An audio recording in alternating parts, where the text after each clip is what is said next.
we just did performance and showed up like every other brand, we would just be exactly where everybody else is. The only way that we can cut through with smaller budgets is to make every dollar work harder and to disrupt, I guess, in the way we show up. This podcast is sponsored by Pragmatic Solutions, the player account management platform chosen by today's smart betting and gaming operators. Don't let technical constraints delay you from achieving your business goals. Expand your business, boost your margins, and dominate the market in any leading regulated jurisdiction with our powerful, flexible, and secure iGaming platform. Enjoy its extensive marketing tools, compliance protection, real-time data, and a wide portfolio of over 1,000 industry providers. It's time to upgrade your technology. Let Pragmatic Solutions show you the modern approach. Visit pragmatic.solutions and join the smart thinkers. This podcast is brought to you by Pragmatic Play, a leading game developer providing player favorites to the most successful brands across the industry. With an award-winning multi-product portfolio of slots, live casino, bingo, virtual sports, and more, Pragmatic Play is powering up new possibilities of play through one single API. Visit pragmaticplay.com and discover your favorite every time.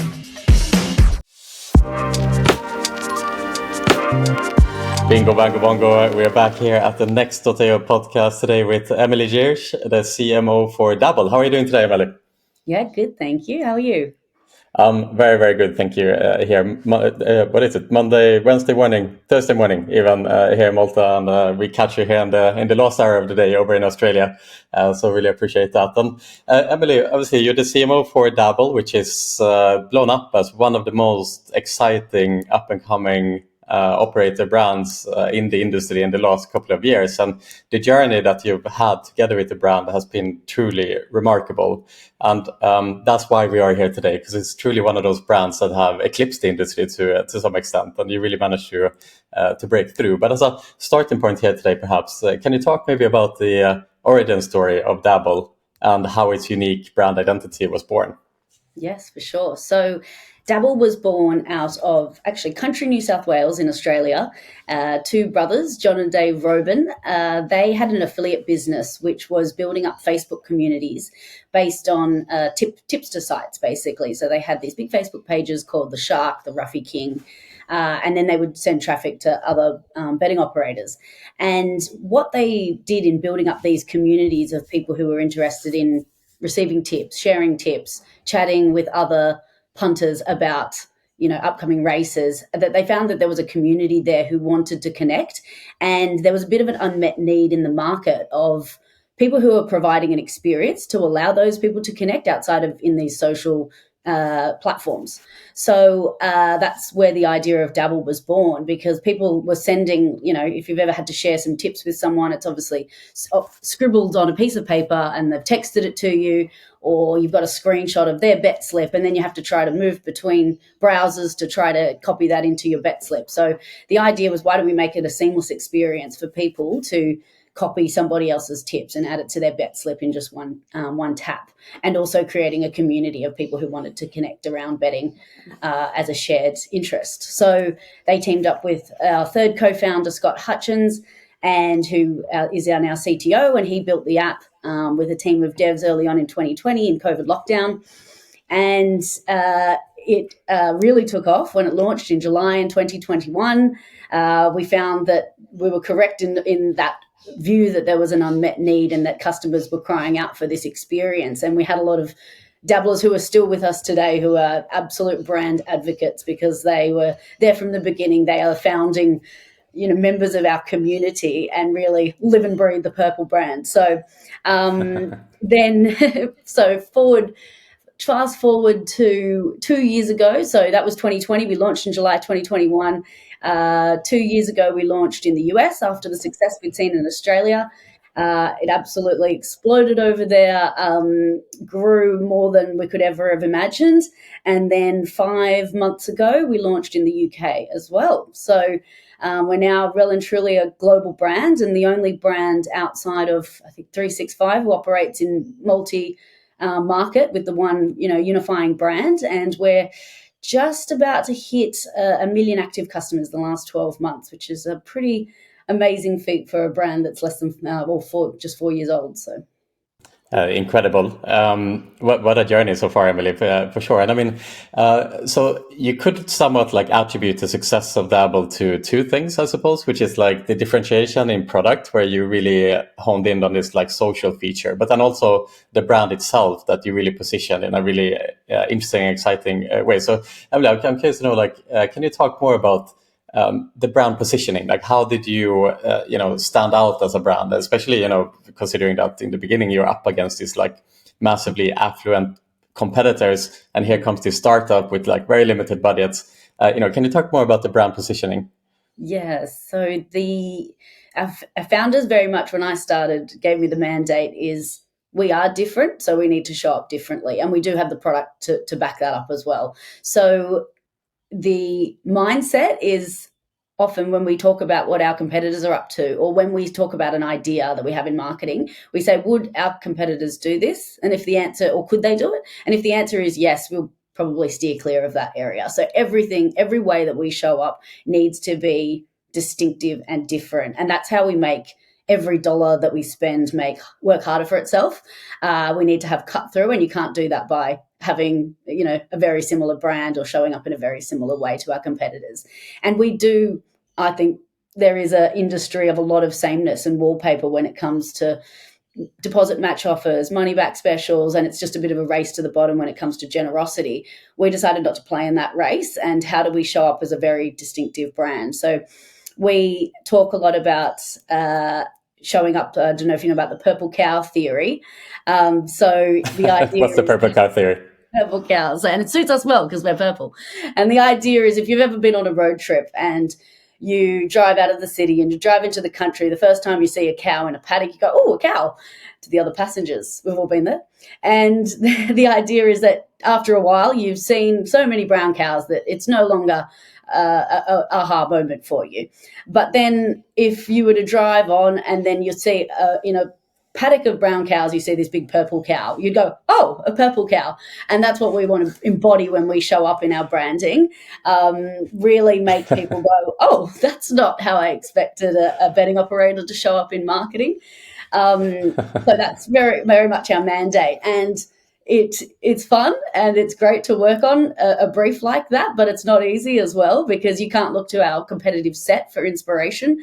We get our ideas from very much outside the industry, from social media platforms, about how disruptive brands are showing up as well. So it's a hard task, but very rewarding and very fun. I love that, the purple cow theory. So can you talk about like some of the initiatives that you've done, and maybe if we take a step back, perhaps, first and foremost, were there any like inflection points for Dabble in the beginning? Was it a success, from the day of launch, or do you attribute that like first kind of milestones that you hit to anything in particular, or how did the brand break through from the start? Yeah, in the early days, I think it's very much slow and steady growth. We've never really been of the mindset to splash a whole lot of cash on brand and do high media spends. We've very much been looking at every dollar that we spend and make sure that the customers pay themselves back within 12 months. That's our sort of North Star with our investment strategy and marketing. And that includes brand spend, which is, I think, quite unique in the market, that including everything you're investing in top of funnel needs to stack up from a customer value perspective after 12 months. So we've very much grown steadily and gradually drip fed more and more brand activity in top of funnel as we've grown. And we know we weren't ready in the early days with such a young team to be able to do multiple sponsorship activations and huge big TV and brand spends, as we were still kind of finding our feet and working out exactly who we were, what resonated with our audience in our market. So it was very much a slow and steady rather than, big spikes in awareness. So I think that's been very much a responsible and sustainable sort of strategy of growth. In terms of our activation, so our brand positioning is You Better Believe It, and that came about how we want to show up in unbelievable ways and always surprise and delight our customers, whether that's that they weren't expecting, a wholesome community within our chat channels, or the way we give generosity is very different to our competitors. So some examples of what we've done that would surprise customers is in our chat channels, in the banter channels, people were all talking about KFC, and that sort of started this whole, culture of people always talking about KFC. So we picked up on that, and our normal money back specials where everyone would do, if your horse runs second, or, if your multi loses by one leg, you'll get money back. We said, how about we do fried chicken Fridays? And if your horse comes second or third, instead of getting your money back, you're going to get an Uber Eats voucher for you to go and buy KFC. And the thinking behind that is, do you remember who you got your last money back special from? Probably not. Who did you get your last deposit match or bonus bet from? I don't remember. But who bought you KFC for you and your housemates on a Friday night? That's something. So it's all about creating a resonance and having a bit of real estate in the punters' minds that we can create a bit more memorable experiences for our users. And it's also so talkable as well. So how do you create a moment that's something that's worth sharing with their mates, and we can ideally grow via referral and word of mouth rather than media spend. Brilliant. And so it is that kind of like being so close to the community that you pick up on the ideas by the community in that regard, right? And maybe that's the disconnect maybe from many other brands which are running, let's say, less social or less community-driven brands, is that they maybe don't understand their customers as well as you can, that are part of that banter on a day-to-day basis, right? Like how important is that community for the brand? Yeah, it's really, we call it the heartbeat of the Dabble app. So for those who aren't as aware of the Dabble app, when you open it opens up like a news feed. So it's much like TikTok, where it has a for you or following page. That we have nightly live streams, just like Twitch, where you can engage with the host. He'll answer questions, he'll play games with the audience. And then there's the banter channels, which is essentially like a Discord channel in a way, with different chat channels depending on sport, racing, whatever people want to chat about, sometimes about reality TV or whatever hot topic, whether tomato sauce goes in the fridge or the cupboard, the serious subjects. And that's really the heartbeat. And we can get back in real time feedback from our customers, what they like, what they don't like, what products we should release next. And we go to them first. Often when we release a new product, we soft launch it. We might even choose a bunch of users who are super users within the app, who are really active in the community, to test products, give us feedback, and then innovate often about some of the ideas that they have, even about generosity as well. So as that fried chicken example. So it's a really important, it's not always easy, as I'm sure you can imagine, managing a community in a betting app. It can get a bit spicy at times. And we actually have round the clock in every single market moderators who are in there as the Dabble brand, talking to punters, engaging them in conversation, moderating the conversations and clearing things up. But the community is amazing in that they tend to self-moderate a lot. And if someone's sort of speaking out of turn in those chat channels, often the users will say, hey, mate, we don't talk like that around here. That's not what we're about. So it's awesome to see when the users actually get what we're trying to create in the community. Yeah, and it's super interesting because I think, growing up in the industry myself, like that's always been the assumption.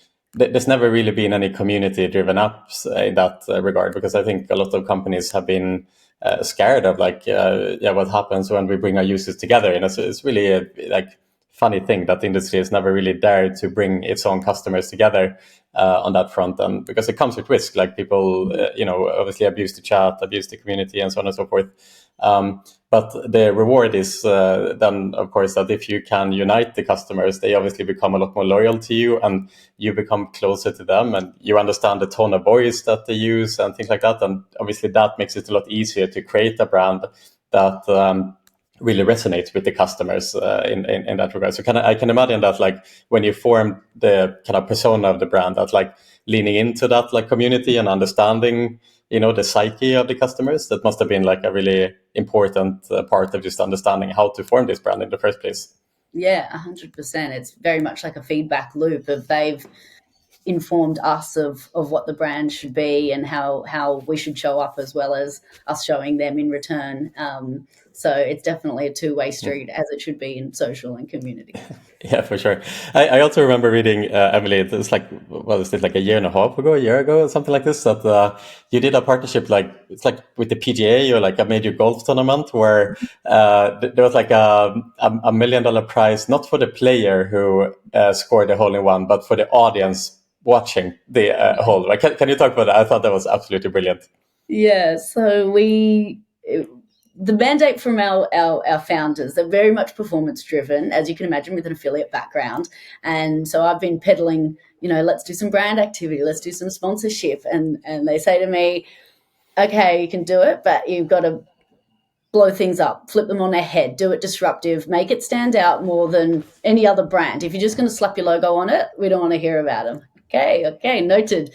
So we came up with the idea that if we had the Dabble party hole at the PGA Championship in Brisbane, and if any player hit a hole-in-one at the Dabble party hole, then we would give a share of $1 million to everybody attending the event. So the first idea was a player, and I go, the players earn enough money.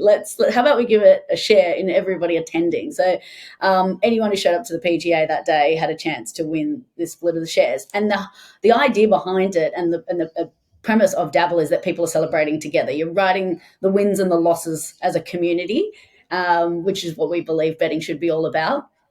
And that very much embodied what we're all about, because everybody at this party hole, the 17,000 people at the event were all cheering for this hole-in-one more than anything at the event. So the atmosphere was unreal. The content capture that we got from that was incredible. It was, what we loved about it as well, was a true partnership with the PGA. So we don't want to just go in there and pay them a fee and they give us some assets. We were driving, obviously, ticket sales for them because it was very PRable, very worthy. I think it even got global PR coverage. And then they were getting ticket sales. We were getting PR out of it. We were getting so much cut through on socials because of that campaign. They were promoting it all the time because it was really a win-win scenario and a true partnership. So that's how we like to show up in a lot of our brand deals, saying we just don't want it to be so transactional. How can we scratch your back as well, which will have, a 1 + 1 = 3 effect. It's such a brilliant partnership. And talk more. It didn't go off. No one got a hole-in-one.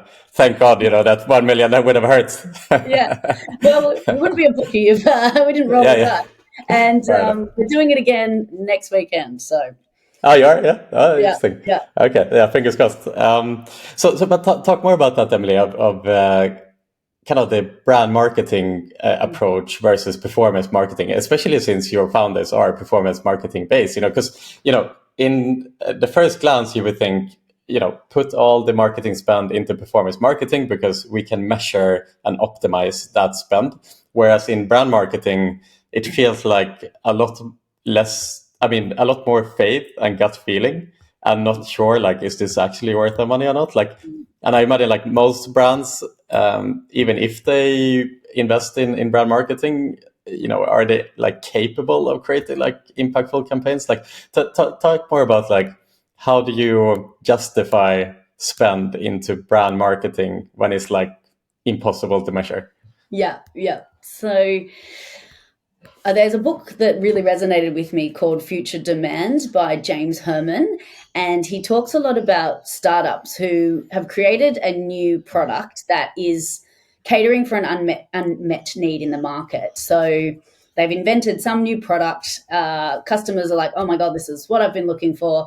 And they do a bit of performance and it just goes through the roof. And they have fantastic results. And they think, this is great. We've got this amazing product. We just need to do pretty cheap and cheerful performance marketing and everything will be great. We're flying.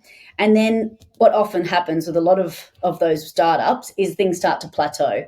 And what often has happened is that the bigger competitors in that market go, oh, hold on, these little guys over here have got a great idea and they've shaken up the industry. They have bigger research and development budgets. They have biggest product budgets, and they'll often replicate that product. And in a bigger brand, we see that in almost every industry. And then obviously they have bigger budgets as well. So they will invest more in marketing.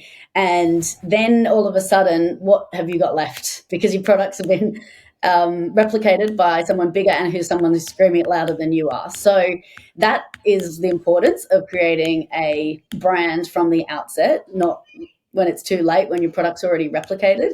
And that's the reason why we still have people betting with Dabble, even though a lot of our attributes have been replicated by our competitors, is because of the strength in our brand. I would be lying if I said I had a silver bullet for measuring the success of brand marketing. I don't think anyone does. I always say marketing is a mix of art and science, and I think people would love it to all be science, but it's not. We talk about what we call the cool shit budget. So when we were only purely performance from the outset, and we got a proposal actually from it was a supercar team, so it was a like basically in the V8s, and they'd actually mocked up a V8 supercar with the neon purple Dabble branding as their sales pitch, which I was like, normally I'm not responding to those emails, but hold on, that's pretty cool. And so I said to Tom Rundle, our CEO, and I said, I know that every dollar we spend needs to be attributable and, relate back to an ROI, but this is pretty cool. And he's like, you're right, that is pretty cool. So can we do it? Because it's disruptive. We can have a lot of fun with this. And can I put it in the cool shit budget? And he's like, go on then, let's see what we can do. And the fun part was like, obviously the car's racing around the track in the bright purple colors, which was awesome. But they actually had a replica car as well that they wrap with the same color scheme as the with the same wrap as the Dabble car that races, but this car's roadworthy. I was probably more interested in that car. So that one we drove it around Melbourne, around all the major events. It was Grand Prix was on, AFL games at all the major stadia. And we have a purple horse in our office that we put in a trailer, and we drove around Melbourne in this fully branded V8 supercar with a horse on a trailer with music blaring. And every single person we drove past is just filming our car. How could I put a dollar value on that? I cannot. I don't know. But we showed up differently. It was distinctive. I think if you're hitting a right audience, showing up in a way that suits your brand, and it's cost effective, you've got to just trust your gut at that point and trust your instinct as a marketer that will have an impact. And it's all about creating real estate in the consumer's minds for whether it's today or maybe the bookie that they're betting with in 6 months' time. They're not happy with them. How do you create some real estate in that consumer's mind? So when they're ready to switch, they'll go, oh, remember that crazy horse and car driving in Melbourne? How about I go with those guys? I love that, the cool shit budget. So do you actually have a line item in your budget now that says cool shit budget? Or? Finance kill me if that was the case. More metaphorical line item. Yeah. It's an ad hoc line item. Yeah. I love that. So the cool shit budget. That's part of the success of making a brand stand out. Essentially, you gotta have that. If we just did performance and showed up like every other brand, we would just be exactly where everybody else is. The only way that we can cut through with smaller budgets is to make every dollar work harder and to disrupt, I guess, in the way we show up. So. Love that, Emilie. And so you mentioned earlier that, of course, you launched in Australia first and foremost. That's your original first step into the market, and after that, you decided to expand, right? And you didn't, shoot low. Like you actually decided to launch in the most competitive and the most fierce market in the entire world, which was the US, and you absolutely nailed it, right? Like this is what really blew Dabble up at some extent. Like, can you talk about it must have been an incredibly risky move to enter the United States of all places, right? Like you were a sports book in Australia and you launched in US as a daily fantasy sports product. And talk about why did you decide to go into US as your second market? Talk about the risks of doing that, and how did it all turn out in the end? So obviously, yes, highly competitive market and dominated by two players in the sports betting space. We decided to go down the route of building a daily fantasy app rather than sportsbook and going through the whole license process state by state. We thought that would be a faster way to enter the market and a bit of clearer space away from the sports books. So we launched 2 years ago, and in Australia, to advertise an inducement is not legal, and so you can't offer anything to sign up for customers. Whereas and referral programs as well are banned. So we saw the opportunity in the US to really leverage that referral program, because in essence we're a social media app. And if you think about how the likes of a Be Real or Snapchat might have grown, it's not much fun by yourself on those apps. You need friends. So as soon as you open a social media app, what are you going to do? You're going to add all your friends so you can follow each other, so you can copy each other's bets, copy each other's entries. So the idea was that we would grow through referral and incentivize that referral. So we launched a program that was similar to the way Uber grew. If you remember, in early days of Uber, was that, how about we give everybody a free trial of our app for $25, have that to play with, put some picks on, have $5 picks, see if you like the product. And we were pretty confident that a lot of people would, because we had the product experience to back it up. So basically grew via free trial. We're not converting all of those customers, but a lot of them would then, after the free trial, then deposit, and then incentivize them to refer friends. So $25 for a new trial, and then $10 if you wanted to refer a mate. So then you can keep playing with, bonus funds as well. And the difference between, I guess, a referral program that, most operators offer that, is that the experience that you get with Dabble is that if we were to follow, I was to refer you, we would automatically follow each other on the app. We could chat in the banter channels, in chat channels. We could copy each other's bets, copy each other's entries. So it doesn't just stop at like the point of referral.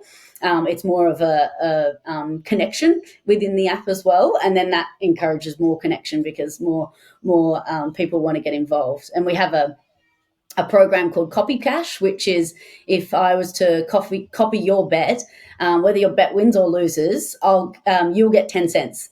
So you'll get incentivized to have people copy your bets so that you can gain income whether your bets win or lose. So it's encouragement to get other users to come in and, refer and then follow you as well. So brilliant. So it was a growth loop that you created, essentially, that generated this explosive growth in the product. And I assume in combination with the fact that the product didn't really have any competition to that extent in the US, I imagine, on that social edge that you guys have, there wasn't that much else in the market, I suppose.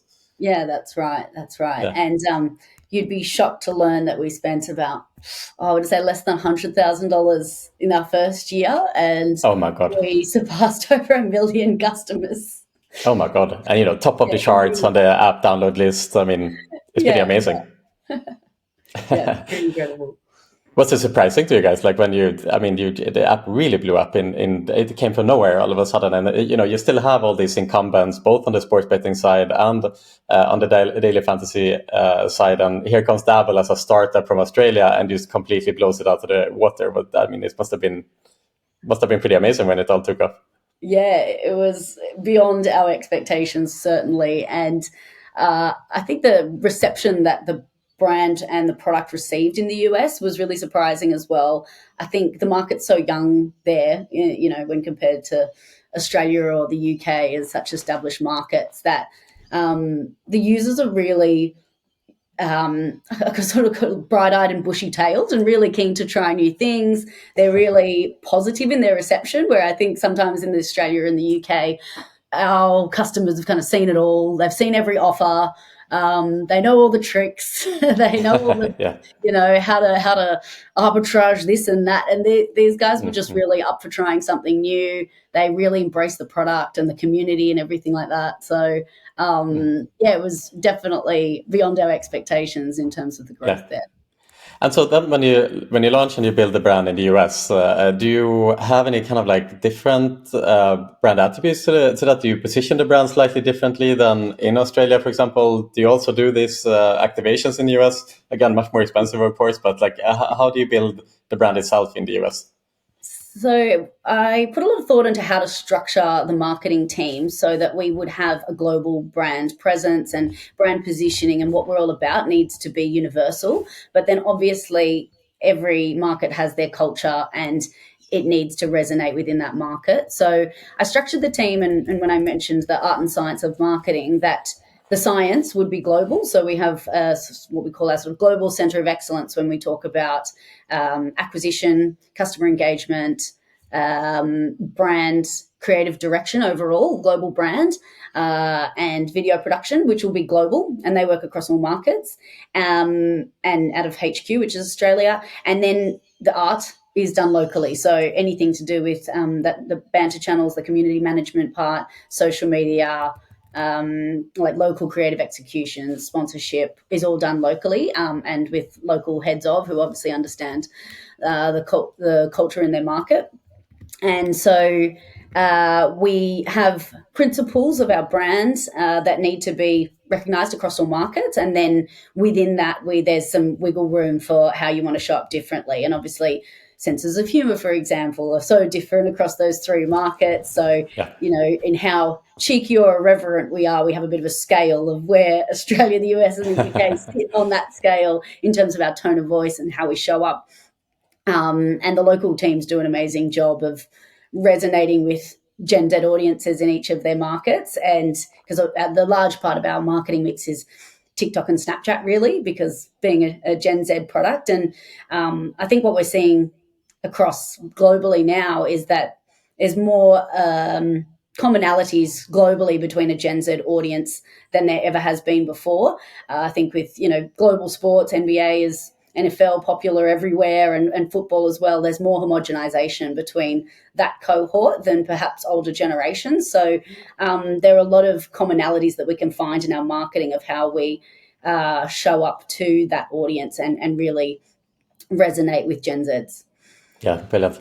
And obviously, you built a huge success in Australia, and then you were able to replicate that into the US with this kind of unique product with this kind of social first features. I would imagine that eventually the incumbents take notice and try to create similar products, right? Like they try to copy the exciting startup, let's say.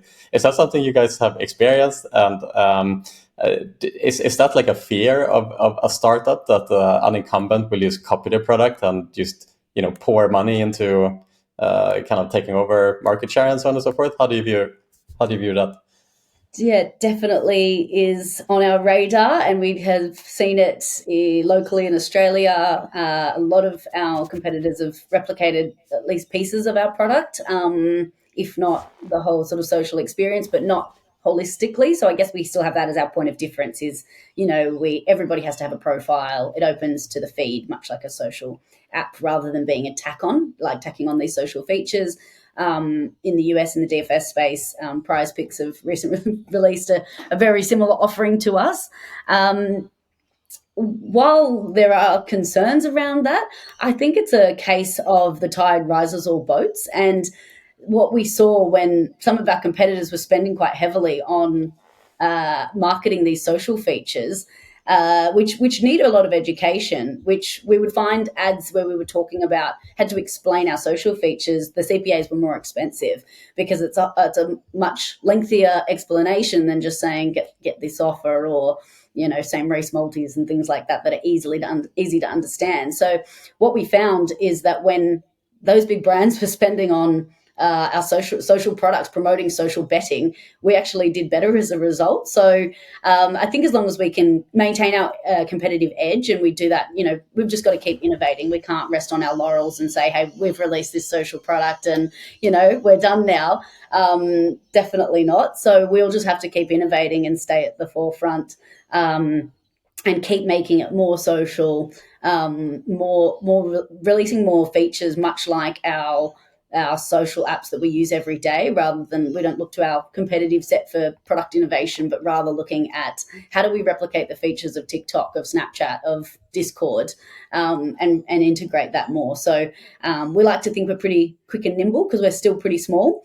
So we can take things to market faster potentially than some of the big players. So but they're hot on our heels. That's definitely.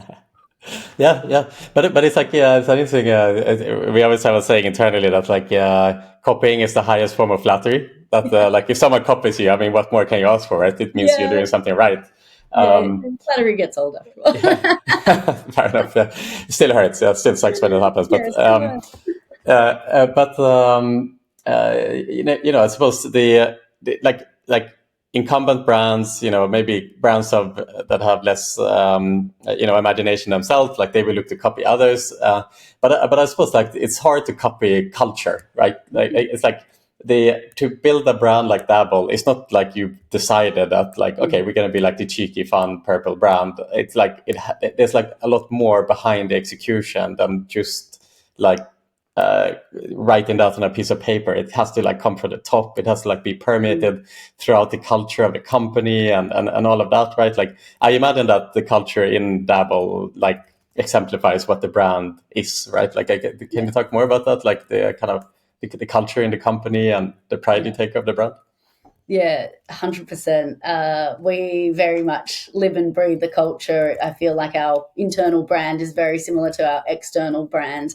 We've got an awesome bunch of people. We do everything in-house, all creative and production. Everything that we produce is done in-house because we feel that everybody really, really gets the brand and lives and breathes it. And, on our Slack channels, we laugh all day. We talk in memes and GIFs and Gen Z slang, and we have a lot of fun, but we get work done. It's like, why does work have to be so serious? And it's the same on the betting side. Why does betting have to be so serious? It is an entertainment product at the end of the day.